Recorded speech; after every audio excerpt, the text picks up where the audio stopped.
everyone, and welcome to Marketing and Sales Over Cocktails, the weekly podcast that helps you grow your business, improve your life, and enjoy yourself along the way. I'm your host, Alan Langer, and every week we try to bring you the best thought leaders, the best business leaders, and the best minds out there to help you succeed in business and in life. So sit back, relax, grab your pad, your pen, and your favorite beverage, and enjoy the next episode of Marketing and Sales Over Cocktails.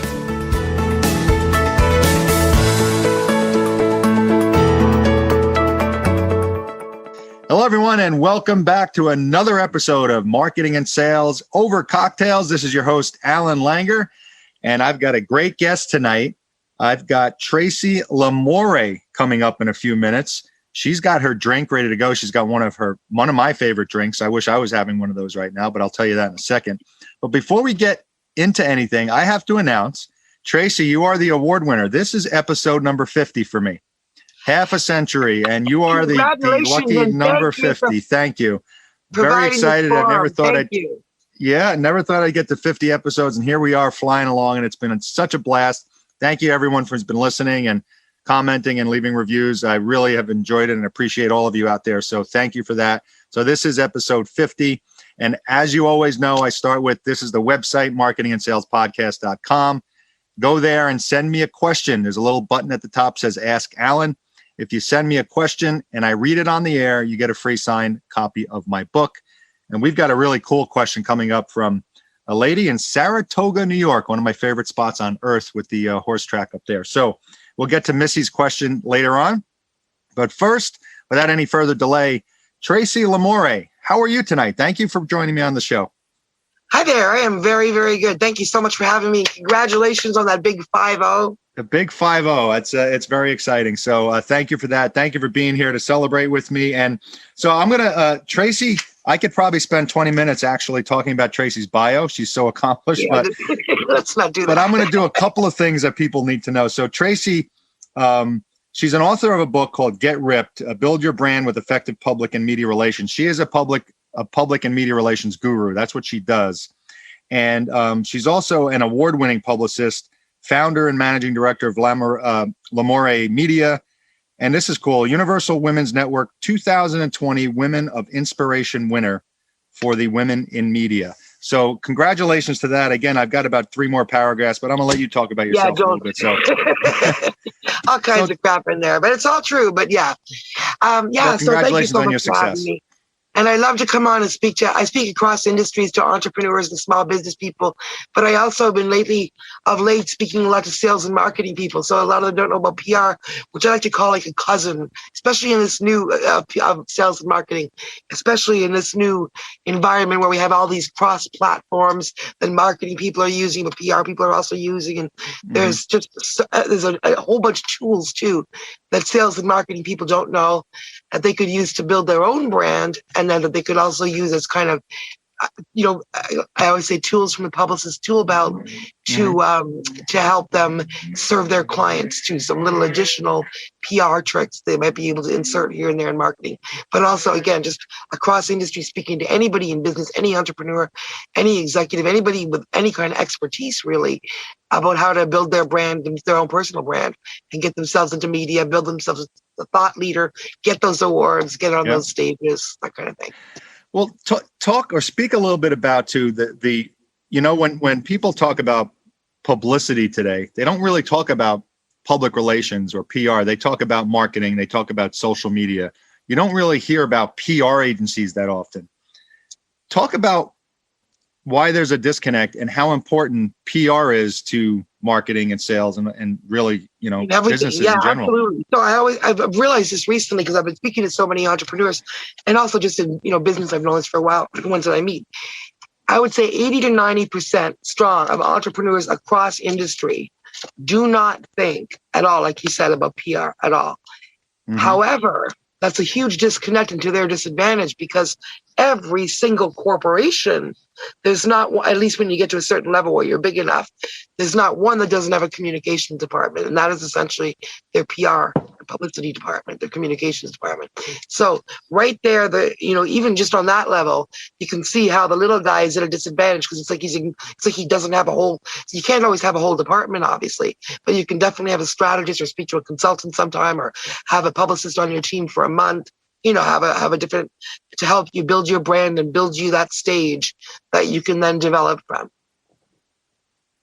So when you say build your brand, what is the difference between building your brand from a marketing standpoint and building your brand from a PR standpoint? Or is it really the same thing? Well, I guess the end goal is really the same, but the way we get there is completely different. So that's the best way to put it. So we all want to we all want to make the public excited about the brand. We all want to make but what I do is put gravitas behind, the founders, for example, by building up their profiles, which also builds up their whatever their actual brand is, the peanuts, the water bottle, the liquor bottle, whatever, the book they're selling, the film. So we have the same, ultimate goal. And that's why if you have a marketing and PR department, often they'll work in concert. But the big difference is, at sales and marketing, you learn and are focused on advertorial. That's your expertise, advertorial, marketing and advertising. Well, we're focused on the editorial. So when you hire a publicist, I'm never after that going to ask you to come back and give me more money for an ad ever. So you hire me for my skills and my strategy to convince the editors and the journalists, the words you cannot buy your way into, that you are an expert of worth to interview. So the difference is what I do is get you interviewed on the news, on TV, on podcast, in interviews, get you quoted in articles in your field, get you talking about it, get you, as opposed to what sales and marketing goal is the end sale of that product. So I always say to my client, it's not really my concern how many books you sell or peanuts you sell or whatever. I hope, if I do my work well over a period of time, that's going to, obviously you're going to build up your brand. It's going to, it's going to be on the sales department. But to me, the success is the media, because to me, my job is to build you that platform where other people take you seriously, whether it's your investors, because this is what I'm working with right now. I have one client that just got $500,000, in pre-seed funding, and they're in a new industry here in Canada, and they're moving towards their seed funding and all that. But there was no media about them, so they were forever explaining this and that. So they hired me like a month ago.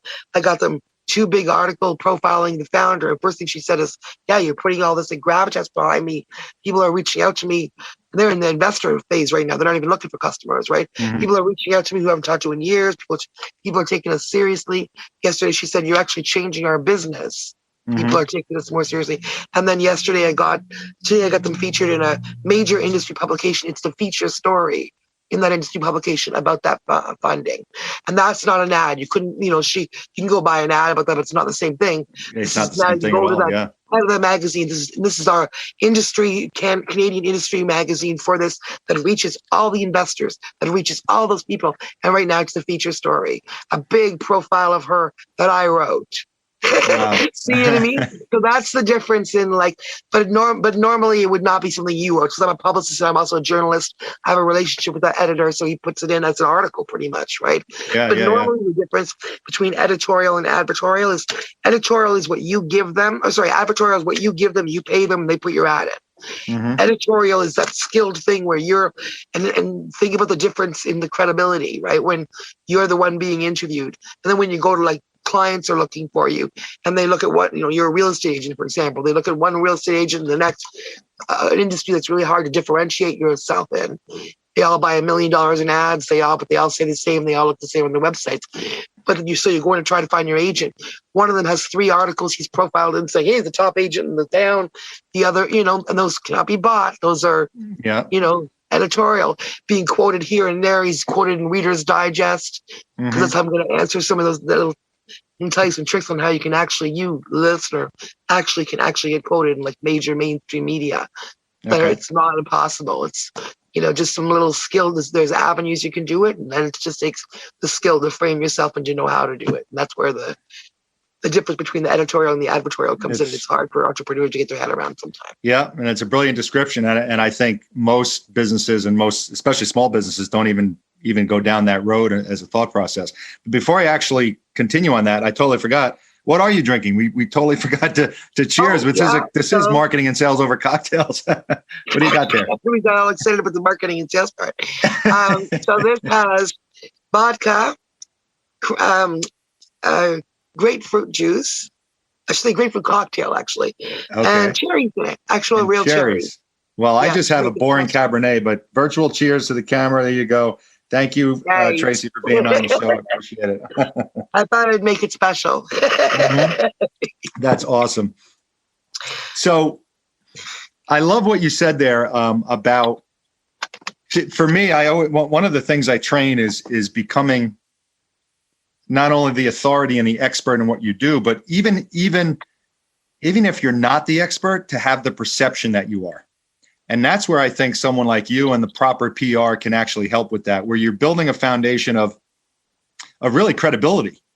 You know, if someone sees you in an article, you could be a realtor for 3 days, but if you're in an article and the other guy who's been a realtor for 20 years is not in an article, you actually come across as more of the expert, right? And I mean, it really builds and builds. And I always tell this story in podcasts, and it's only one of many, but it shows how instant it can be. So a young girl hired me, Clisver Alvarez. She's out of Tennessee, and she's this is about 2 years she's been with me now because of this. She renews all the time, and I give her my best entrepreneur rate. But she came to me when she was 26 years old. She had zero media experience. She's a mindset coach. So a life coach, like a lot of other people are, right? Mm-hmm, how the heck you differentiate yourself in that? So she decided, and she'd come to that because she had her own personal experiences that she'd overcome, which a lot of people, that's why they come to that, right? Mm-hmm. So she had decided if she started to share her own personal story, maybe people would take her more seriously and she would get more clients. We just happened to meet on LinkedIn. I was like, hey, yeah, I can get you media at you. What, really? Like, no one ever really believes it until they see it because you don't see yourself as that person, right? Yep. Literally, it doesn't always happen this way, but through one of those avenues that I mentioned to you, which I'll explain later, that entrepreneurs can utilize themselves. But again, it takes the skill. I saw a Good Housekeeping magazine, literally. So she decided to share a story of bipolar, of living successfully with bipolar. And so I literally saw, before I even thought about writing a pitch, I haven't even barely got more than her name. Like it's not even, I don't even have the pitch yet. I'm not even thinking about reaching out to media. But literally the next morning, I see reporter at Good Housekeeping magazine. And again, I'll show you where you can see these things. With a deadline of that day is looking to speak to women between 25 and 40 who are willing to share their story of bipolar. I'm like, what? Wow. It's the deadline. I'm like, oh no. But I find the reporter. In that case, I was able to find who the reporter was.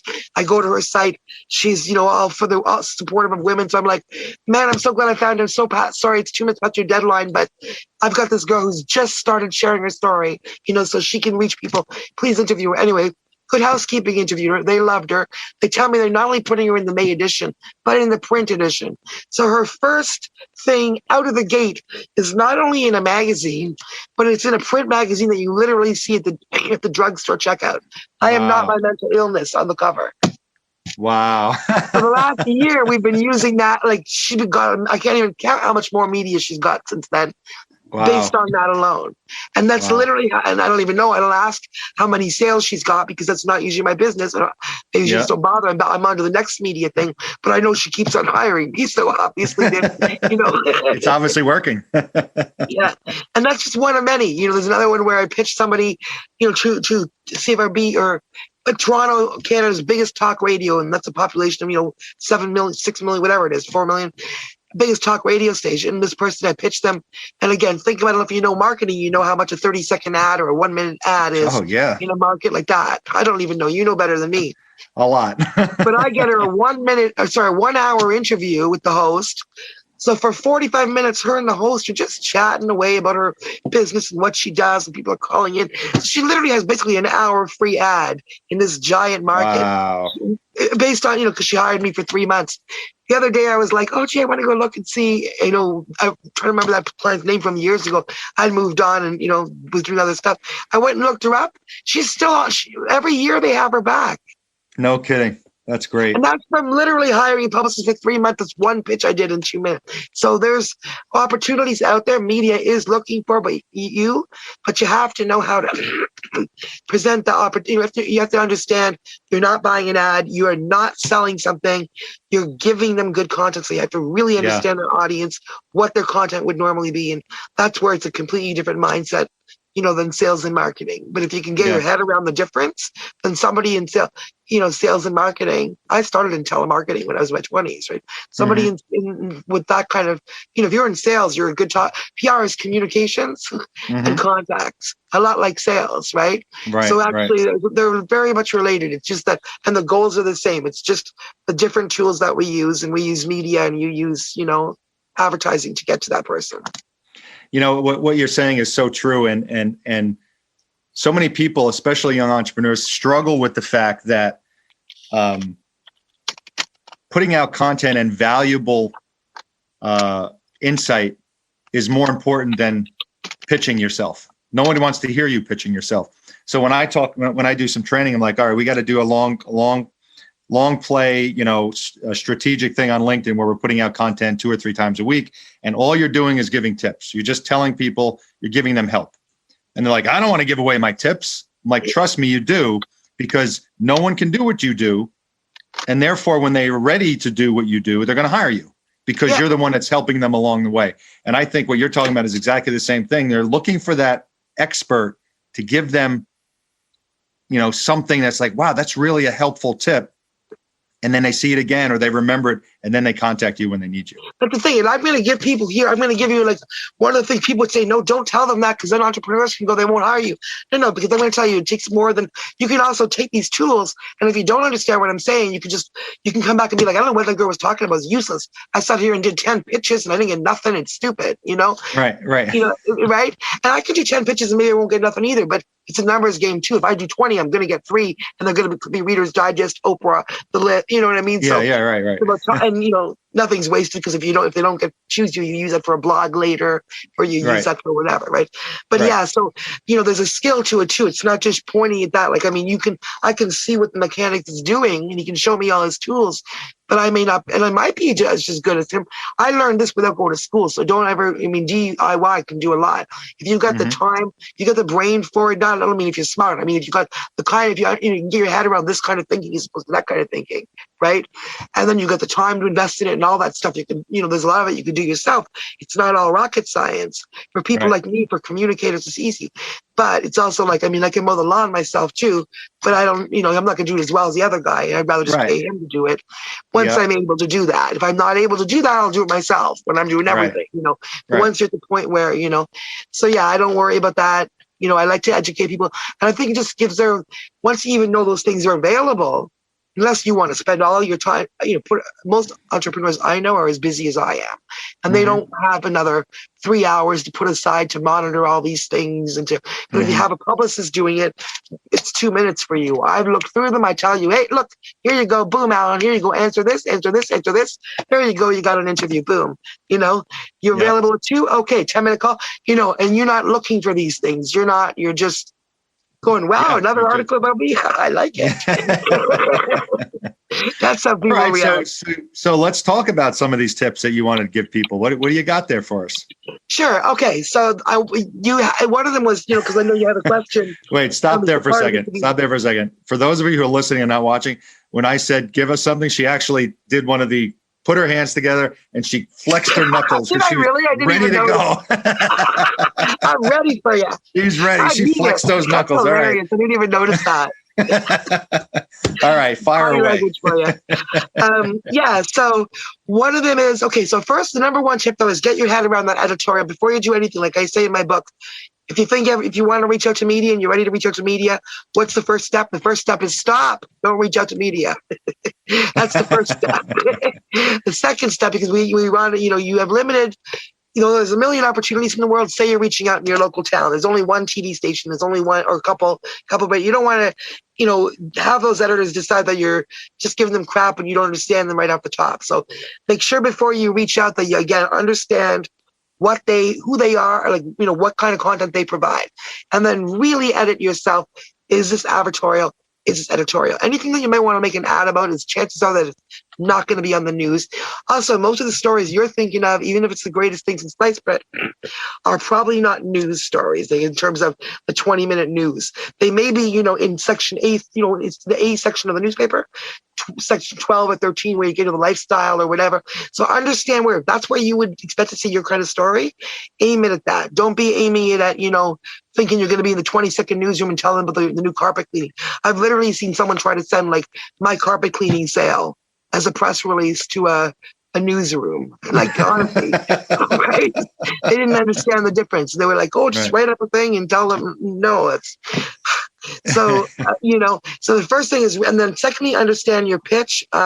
Every pitch is going to be different because you're going to be answering according to what they need. But in terms of your little more about Tracy, like you said, you don't just say who you are or talk about yourself. If I'm talking about me, I can say international award-winning publicist bio, blah, blah, blah. But so what? What does that mean? Who cares? Mm-hmm. Then you have to say to them, hey, Tracy can provide, a really compelling segment about how anybody can get to the top of their industry using media and PR, or how to find confidence to get in front of a camera, or, so you suggest to them, like spoon feed them these ideas, frame yourself as the expert. That's when you're reaching out for messaging. But if you're not ready to do all that stuff yet, the tools, the free tools I was talking about, get your pens out. Anybody who has this old technology of the pens. So look up Haro, and this is free. Help a Reporter Out is one of them. And Source Bottle is another. And they're similar to the Pod Match and the Matchmakers, which, connect high-profile guests with high-profile, podcasts or with podcasts.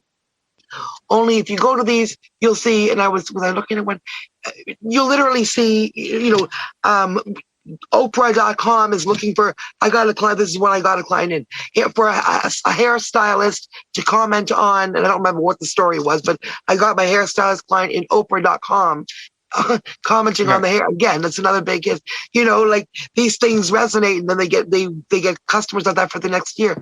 They're basically, you'll see in Haro, with a deadline of Tuesday at 8:00. Any media you can think of uses this. Rolling Stone magazine is looking to speak to people who did well in COVID, or like literally a lot of them are for entrepreneurs or basic too, like looking for entrepreneurs to talk. A huge one was, mindset for entrepreneurs. What are you doing in 2021? So any entrepreneur could answer that if you put together a nice formulated whatever, and there you come out in Reader's Digest. These lists come through 3 times a day, and you just spend, I go through them for all my clients, so I'm looking at them all the time, but there's constantly opportunities in there. Big ones, small ones, to be, in Thrive Global or Huffington Post, or literally to be in NBC or Reader's Digest, or those things that I mentioned. And it's as good as for there, if you're not a writer, then maybe, use Otter or your whatever you have on your phone, your voice recognition, and just answer the question that way. And then go and type it. They're not looking for essays. They're not looking for you to write the article. They're writing articles. They're just looking for quotes to insert in the article. So if you're shy, 80% of those are you don't even have to talk to anybody. 80% of those, you send your bio, hey, I'll answer these, or you do answer them. And then all of a sudden they send you the link back. Oh, sure, I used your quote, thanks. So you never even talk to somebody by email. So no matter what you do, if you're more of a talker, then there's all those opportunities to be on different podcasts. If there's, something like Medium. Most people don't know that Medium is not Huffington Post. Medium is something anybody can write articles on. And a lot of people don't know that, but it looks like it looks like articles.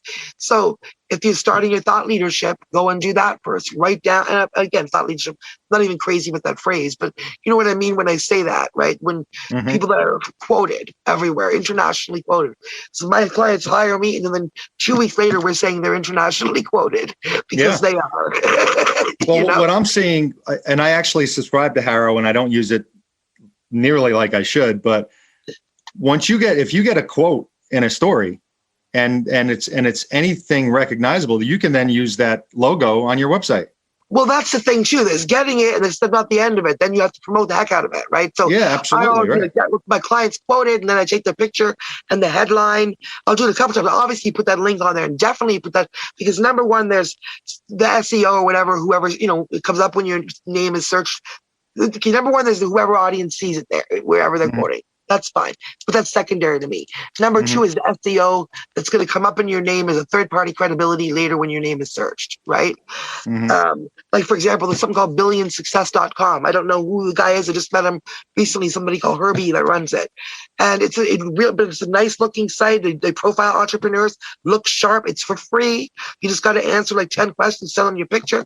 I tried it out with one of my clients. Now it's literally when you search her name, second link that comes up, again, this is the one looking for funding too. So now we've got, it's just one of many, but second link that comes up, it was the first one we got because when we started, and she was like, wow, that's when people were like already reaching out to her, impressed. Oh, I didn't know what you were doing.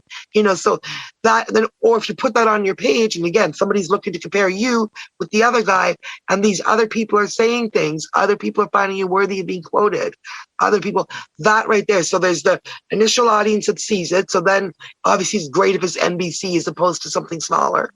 But then there's the audience that sees it in SEO, just when they search your name, going to look to see who this guy is or this girl is, And then the third is when you put it on your site and then your actual customers are coming and comparing you to the other. I can't tell you how much that impresses them. And like you said about using it, like Carol takes a lot of time, right? And it takes strategies and it takes effort and if that's not your actual job, that takes time out of your actual job. You know what I mean? So like, it's something. And so what I do with my clients, because it would be a lot of work for them, even when I send them the stuff for them, some of them, they don't have time to sit there and even answer them. Right. So in a lot of that cases, some of them do, they like to write there to do it and and send it to me in the morning and I frame it and boom. Other ones, I'm like, I got a question, I got a hero for you. Let me give you a call. I literally call them in 10 minutes. They verbalize, like that's why I say, read it into your thing or whatever. They'll tell me and I'll type it or we'll do honor and it records it. And then they've said it because they're experts and it takes them 2 minutes to say this stuff. It might take them 20 minutes to write it, but it's 2 minutes to say it. And then I frame it nicely with, oh, my client, I'm just doing one here before we started talking, literally. And then we started talking. So I stopped. So I got here. Hey, Caitlin, great answer from an international expert, read gluten-free. And then I got at the beginning, is my client, here's why she's awesome. Then I've got her answer. And then I've got more about her. Bam, bam, bam. Please let me know if you use this so we can share widely with all the other links where she's been quoted, And then that's a nice, attractive, thing that hits all the right notes, and they may or may not choose her thing. Maybe they like someone else's better.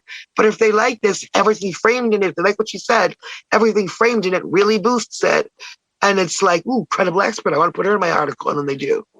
Well, and I would think what you just said there, telling them that we're going to actually publicize this for you, so your article will get more reach, is going to put you maybe a little bit above someone else who's just sending in the quote and nothing else. As long as everything else is in order, right? You put like we're framing the picture. The picture has to be excellent already, and we don't take on clients that aren't. Picture has to be good and worth it. And, you have something to say. Because we can't frame crap. I mean, you can say something crappy. They're not going to put crap in their article just because. But I mean, if they like that, they're picking between 50. That makes it more attractive. Human nature. It's a shiny thing. Absolutely. Yeah, of course. This is great stuff. And I have this little software. It's called Grain, where I can take notes and it tells me during the video when you said something. So it's really helpful when I go back and do the editing on this. So this is very, very cool. So, all right. I think it's time. We're at past a half hour already, believe it or not. I've only taken one sip. Excuse me. We'll take another sip. I'll take one as well. All right. So before we get to the Ask Alan, the question of the week, I want to ask you a question about small businesses. So most small businesses or solopreneurs are obviously they're doing everything themselves. They're on a very tight budget. They can't afford a publicist, obviously. So this is a way to do that, but maybe not. Maybe there's a perception out there that they can't. Do you recommend, or is it possible for someone who's listening and says, I'm selling, I don't know, I'm an expert at making, pewter jewelry. I'm just picking something, but I'd really like to become an expert in that. And is a publicist worth it, or should they start doing all this on their own? What would you say to someone like that? Well, it's worth it. Like I said, because I do so much speaking to small business, and I realize that there's such a disconnect between them really understanding the worth of it, and I end up doing so much educating about it. So I realize, even though my business is doing well, the average for PR is normally $3,000 a month, 3 months minimum. And that's what I charge for corporate and the Hollywood projects and all that. If they got the budget, that's the expected, right? Then I realized a lot of the audience, I do a lot of work with solopreneurs. well, because I love what they're doing. And I'm like, geez, because to me, getting in media is easy. I'm like, geez, yo, that's so awesome. Why aren't you in media? Oh my God. And they're like, what? I mean, so I ended up working with them to explain, and their budget is not, and even though I'm doing well, if I didn't understand, like, and this has happened to me, people approach me with things this year with something that I think is probably really good for my business. And I actually really want it. They convinced me, but the buy-in was like $12,000. And I was like, even though I had that in my account, and I'm like, it's a weird year. Is that really a time I want to try something new? So I know that if I was to be like 10,000 bucks a month minimum, which is the norm, it's not. A lot of people listening to me on your show, a lot of the people, they're just not going to be able to access it, even if they're excited about it. So I basically started, because I know what I can get in the, the different things. I know what I've also developed relationships where right up the top, once I hear what you do, I know, oh yeah, I can write an article about you that's going to be in, LA Prosperity Press. I can get an Authority magazine feature on you. I can probably get you on these 3 business podcasts that I already know. So before I've even written a press release or looked up Hero for you, I know right off the top, I'm going to be able to get you like these 5 things with only limited amount of the, 2 hours of writing on my work, or, you know what I mean? I know what it takes where, so what I've done within that realm so that I'm not undercutting myself, but that I can actually provide an entry level to people. Is I offer, and I don't want to get advertorial instead of editorial. No, that's fine. Just real quick, that I offer basically an 2 different entry levels that are, if you just wanted to do 1 month for $100,000 a month, you can do one at $599, which is a lot of things like the following of the Hero, matching you up with those things. Not one press release, 1 conference, or $1,000 for the month, which is like lots of press releases, conference calls, strategy calls, press releases to your local media, as well as all that Hero and all that other stuff. And then beyond that, I have to encourage, because we publicists like marketing people. We don't like a month. We prefer 3 months. Yeah, of course. Because of the strategy, and all that, and being able to see some of the results come in so we can build on them and all that. I can still do it in a month though, because I know what I can do, but because I prefer the 3 months, and that could be harder. So I offer specials to encourage the 3 months. So basically even beyond that budget, if someone's like, yeah, I want the, the $1,000 a month. Well, if instead of getting $1,000 a month, they're going to sign on for 3 months with me. Then they get paid for 2 and they get 1 free. So it's crazy good deal that my business manager hates. It is. But it works for me because, and the same with the other one, they can get the $599 for 3 months at like $10.99. So my business manager hates it, but it actually works because those people end up renewing. You know what I mean? Like they all renew. They see the value in it, and I get other clients from all of them all the time, because what happens is their friends and clients, or like if they're an author, their other author friends, all of a sudden they see Mary has like, what's going on? Now she's a star all of a sudden. She's posting like 3 articles. She's in this and that. Like, how'd you do that? I got a publicist now. And they're like, ooh, what is that? And then, because I don't advertise at all, it's literally all referral and repeat customers, and I'm busier than I can handle. But I'm always, never too busy to take on more, because I always juggle things well, and I never take too much. I always know what the needs of every project are and all that. So well, your passion is evident and your excitement is evident. So that's really cool that you have that for the entry level people, because you're right. I mean, a corporate or a big time publishing companies, a small person's not going to be able to afford that, or they're going to be excited about it. And then it's a hard jump to make for something that to you is unproven. You may not even believe. You're like me in the media. It's not gonna. Let's try it. But I tell you, a lot of people don't see until it happens, and they're like, "Whoa!" And they're thinking, "Gee, I would have paid double." And you're like, "I know you would have if you knew." If you knew. Well, I have a personal experience that when my book was first coming out, I started like, well, maybe I'll look into a publicist, and I found a couple of quote unquote book publicists. That's what they did. They publicize your book. The minimum I found was $7,500. Yeah, that's what I'm saying. You can be the price like a lawyer. It's crazy, and you can't afford it. I was like, I can't. I just couldn't afford it. You know what happens there? Because I work with a lot of authors too. Is they say I can't afford it. I just spent $3,500 on my book. I just spent all the time and effort and money. So then they put it, the book aside. They think, and then it's so sad because people think the book is going to be discovered, and it isn't. Unless you're really good, you're in marketing, so you able to push it. But most people just put a book out, right? They think it's on Amazon now, and they're sad because it sells 10 copies. It's a dream. And I say it's literally like you had a baby. I know that it took a lot of time and effort to birth that baby, but then you put it on a shelf and didn't feed it. Like it's literally like not feeding it. And so, but you can't do that at that price, right? So it's crazy. That's why a lot of people don't buy food, or they don't get medical care. So there again, and I'm my business manager for the longest time. She was like, "Have you seen your resume? You can't be offering lower pricing." I was like, "No, I can though, because I'm not saying I'm doing this for $20 an hour. I don't tell you how much time I spent on it. Maybe it's 10 minutes I spent on it, and I got you in 15 articles and 10 news stories, or maybe it was 20 hours. Do you really care, or is it about the results, right?" So I do, and because I've developed all these relationships now, where I know, and I also work hard till 3 a.m, and so I work hard. But I mean, it works too, because I also do charge $3,000 a month, 3 months minimum. To corporate clients and to Hollywood and stuff like that, where they expect to pay that, and that's what they pay.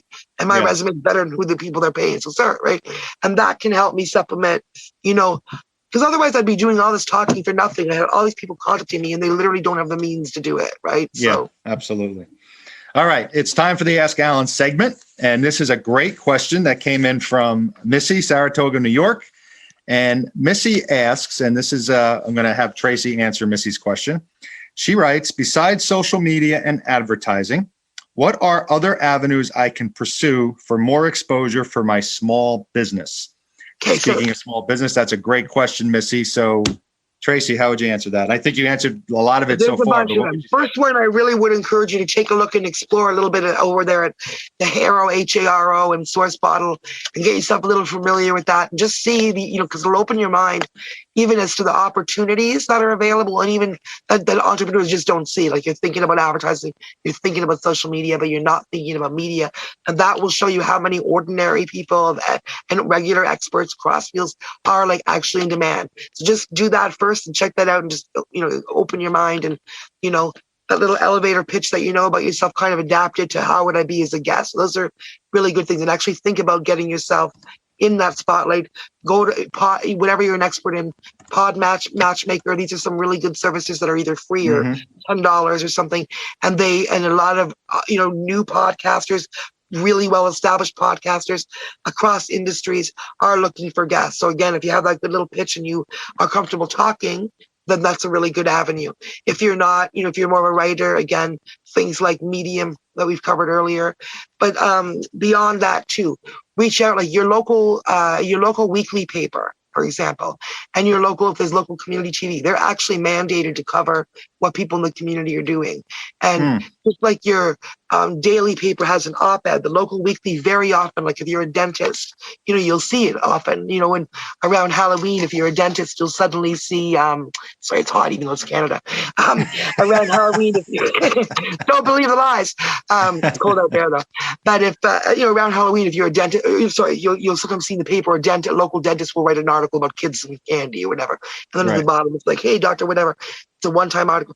So just like that, if you're an expert, in getting bugs out of homes, if you're an expert in marketing, whatever, right? Consider writing a little thing, make it relevant to the audience again.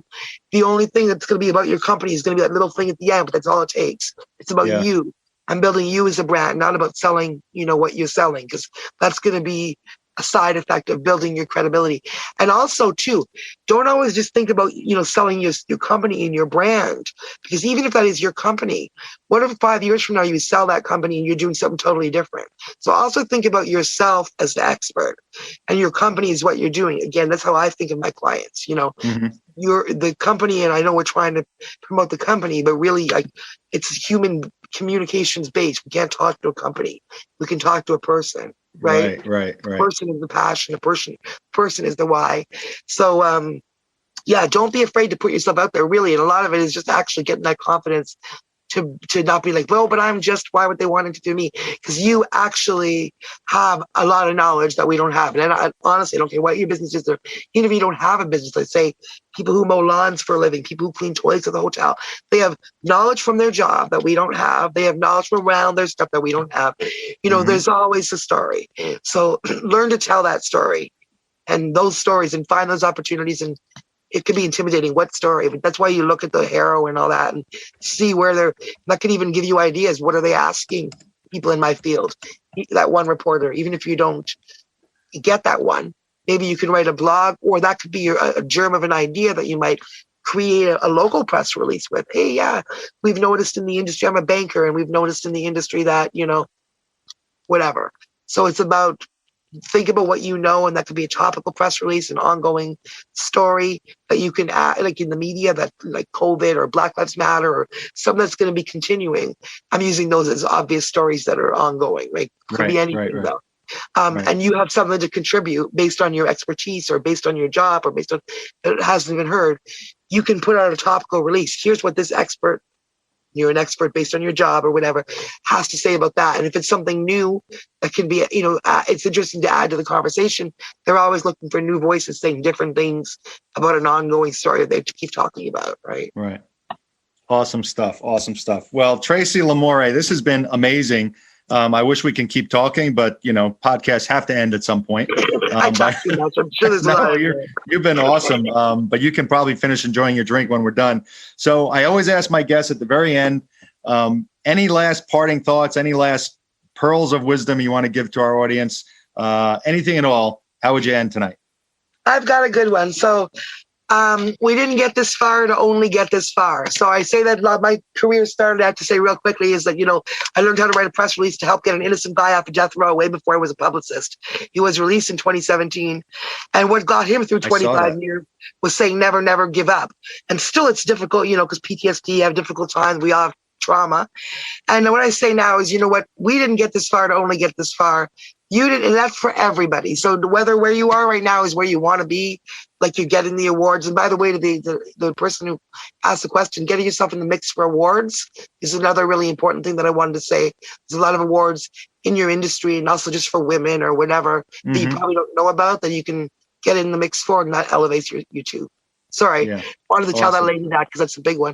But no matter who you are, we didn't get, and what you've done or haven't done, you've been through a lot to get here. So whether you're happy with where you are now or you're still struggling and you wanted to jump off a bridge yesterday, but you didn't, everything that happened up to now, you beat it, you got through it.